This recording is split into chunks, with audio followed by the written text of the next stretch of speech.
Okay, kids, welcome to Brian and Max's house. No, actually, it is October, but this is not the Halloween special yet, so no vampire voices.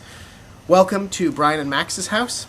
It is October, but it's California, so it's warm and sunny here. Here we are in our backyard. You can see we have an apple tree. And this is a lemon tree. I don't know if you can see any of the lemons in it. Probably can't, but can we show them a lemon? Absolutely. In our lemon tree. Genuine California lemon tree. Although most of the lemons right now are still green. Put them on little chimes. On special occasions, I'll ring the chimes. And today, this is a special occasion because I'm going to read to you one of my favorite stories. And I know you must know this story. We're going to read Where the Wild Things Are by Maurice Sendak.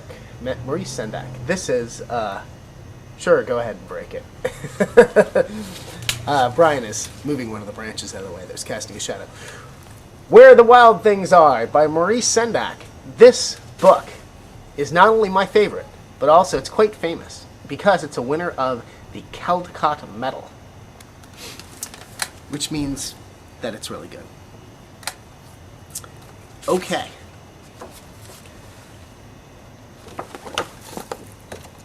Winner of the Caldecott Medal.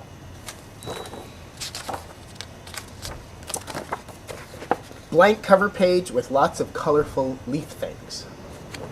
We're not going to leave anything out. We leave no stone unturned here at Brian and Max's house of children's storytelling. Where the Wild Things Are. Story and pictures by Maurice Sendak. And here we get our first look at Max, who's here, and the wild things, which are here. You have all manner of wild things in this book. I want you to pay attention. There's lots of interesting things regarding the ecology, morphology, and genetics of wild things.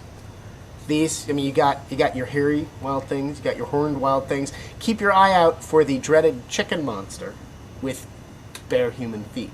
That comes up later in the story. But for now, no wild things yet. It starts with the night that Max wore his wolf suit and made mischief of one sort and another. Sorry, the night Max wore his wolf suit and made mischief of one kind and another. You can see he's pretty bad. Chased the dog with the fork.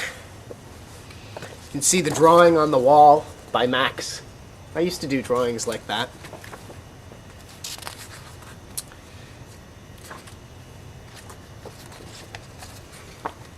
His mother called him Wild Thing, and Max said, "I'll eat you up."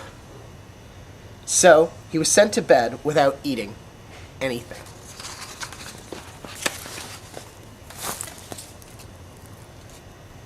There you see Max in his room, looking a little sulky because his mom sent him to bed without any dinner.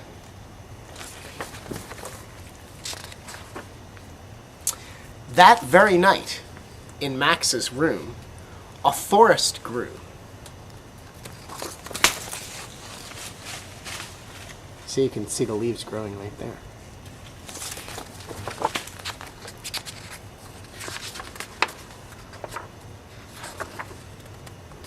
And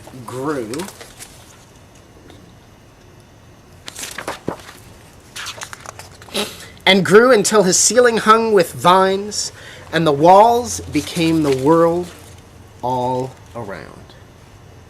There he is, dancing in the light of the moon, in his room that has become the forest. And an ocean tumbled by, with a private boat for Max, and he sailed off through night and day. And there it is, you can see it. Now how do we know this is a private boat just for Max? Because you can see It has Max's name on it.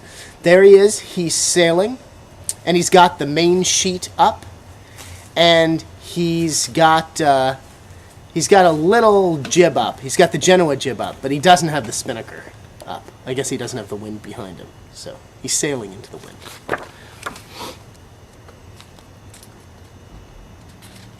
Although the flag is kind of blowing as if the wind is behind him. And he sailed in and out of weeks and almost over a year to where the wild things are. Dun dun dun. And when he came to the place where the wild things are, they roared their terrible roars, and they gnashed their terrible teeth, and rolled their terrible eyes, and showed their terrible claws. And here's Max sailing up to the shore of the land of the wild things.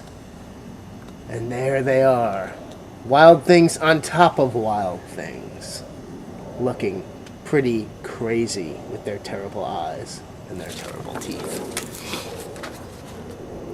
Till Max said, "Be still." And tamed them with the magic trick of staring into all their yellow eyes without blinking once, and they were frightened and called him the most wild thing of all.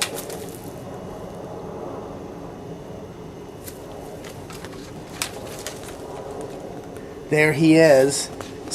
Look, he's using the magic trick, and he's taming them.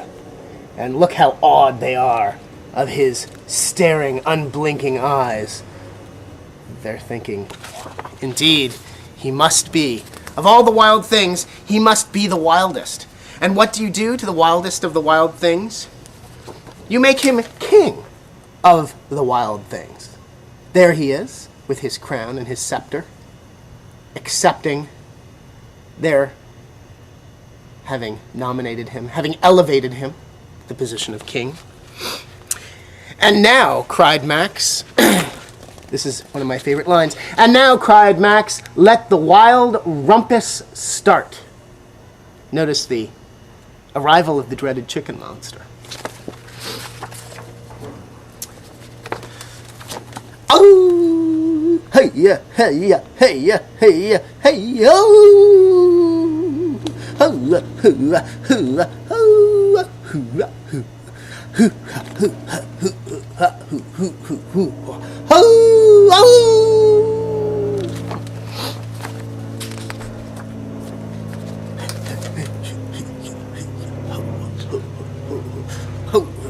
Hey, climbing in the trees. Everybody climbs the trees with Max. Everybody dances to the moon with Max. It's the wild rumpus. Everybody marches around. Max on the back. It's the wild rumpus. There it is. There's a dreaded chicken monster. Yes. Now stop. Sorry. Now stop, Max said, and he sent the wild things off to bed without their supper. And Max, the king of all the wild things, was lonely and wanted to be where someone loved him best of all. Then all around, from far away, across the world, he smelled good things to eat, and he gave up being the king of where the wild things are. Here they are, after the rumpus, having gone to sleep. Guess it's the next morning. And here's Max, sitting in the royal tent, the wild things sleeping all around him, contemplating what is lacking in his life, though he is king of the wild things. Lacking a mother's love. And so he decided to go back, decided to abdicate, to give up the throne. Do you see Max in his boat, waving goodbye as he sails away on his boat? And what do you think the wild things said? They said, but the wild things cried, "Oh, please don't go. We'll eat you up. We love you so." And Max said, "No." The wild things roared their terrible roars, and gnashed their terrible teeth, and rolled their terrible eyes, and showed their terrible claws. But Max stepped into his private boat and waved goodbye. Bye-bye.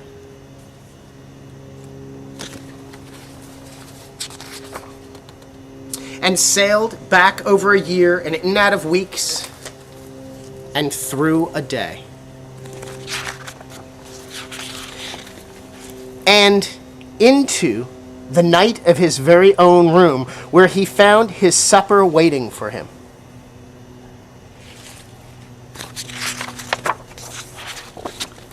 And it was still hot. The end. Other books by Maurice Sendak. Maybe we'll read them to you another time. Bye-bye. Check it out now. The Funk Soul Brother. Right about now. Hi, Annie. The Funk Hi, Soul Alexander. Brother. Right It's me, about Brian. now. Max and I are reading both of you stories today. And today I'm going to read you a story that my sister made. I think it was 30 years ago. And the name of the story is Leo the Big Dragon by Maureen Cunningham. And I'm just going to show you what it looks like. That's the story right there. And I think we'll start reading it.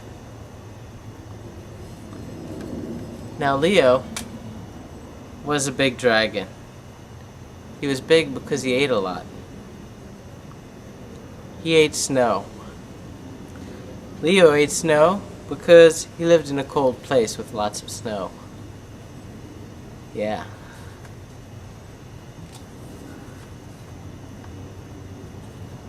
I'll show you a little picture of Leo before I turn the page. Don't know if you can see it, but that's Leo right there at the bottom.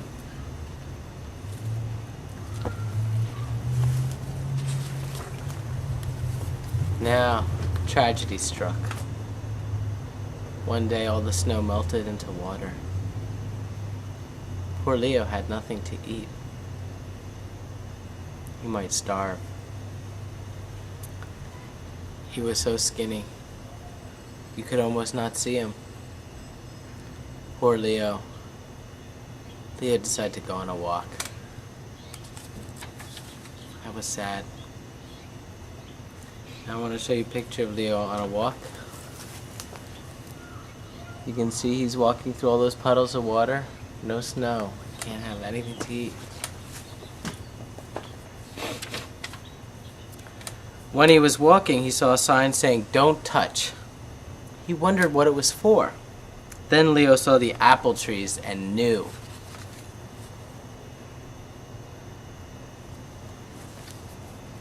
See that "don't touch" around the apple trees? Leo was hungry.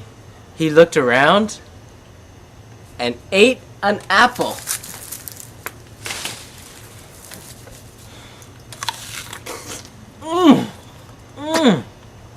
It was very good. It was so good, he took another one. And another one. Until there were no more apples on all the trees. He ate them all. Yummy. By the way, here's the "don't touch" sign.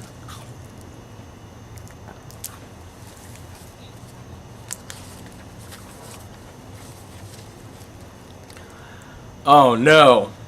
Adam the apple tree owner,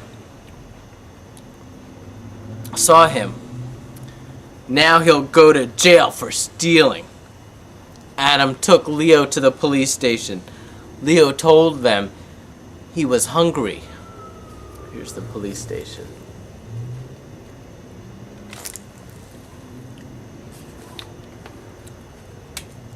The policeman let him go, but he said, "You must help Adam grow all his apples back for the rest of his life. And if Leo stole again, he would go to jail." That policeman was tough.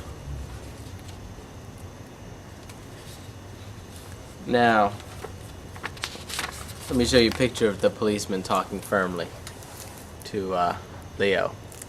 There we go. Leo was happy.